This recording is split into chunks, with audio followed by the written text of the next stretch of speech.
For years and years, fans of the Scream franchise have speculated whether or not Stu Macher will return. Now, there are three kinds of people in this argument.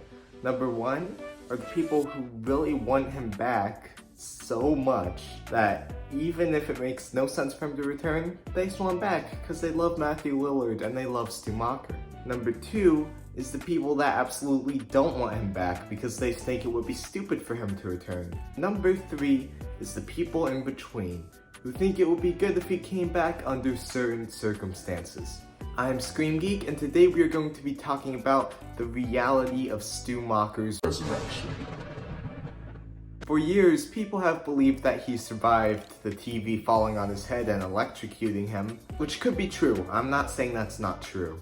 But if he did return in Scream 7 somehow, you gotta address all these major plot holes. If Stu Macher was alive all this time, say his parents were like hiding him somewhere, why would he wait until now to return? There's that big time gap between Scream 3 and 4. He could have gone for Sydney there. Why would he wait until now, until Scream 7 to take his revenge?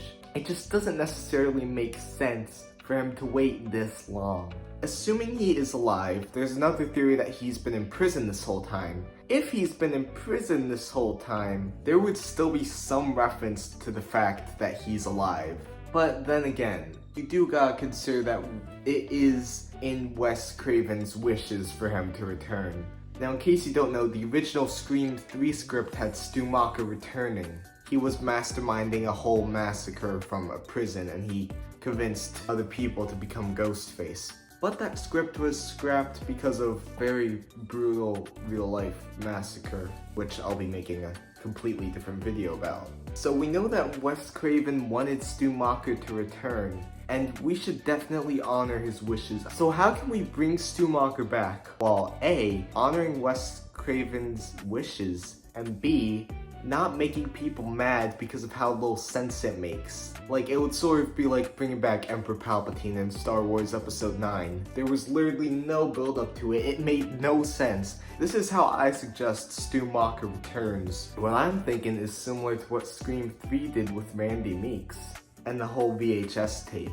What I'm thinking is somehow Samantha Carpenter or Sidney Prescott somehow find this VHS tape that maybe has like Stu Macher and Billy Loomis like planning out the murders or something like that. It would be really cool to see Stu Macher and Billy planning out the murders because it will give us a little bit of insight into their minds, and it would also just make fans really happy to see Stu Macher, arguably the most iconic and amazing Ghostface of all time, back in the Scream franchise. So Stu Macher should return if it's like that, or if Christopher Landon thinks of a really good explanation for how he returns that actually makes a lot of sense, then part of me is sort of willing to accept that. So, do you think Stu Macher should return? Yay or nay?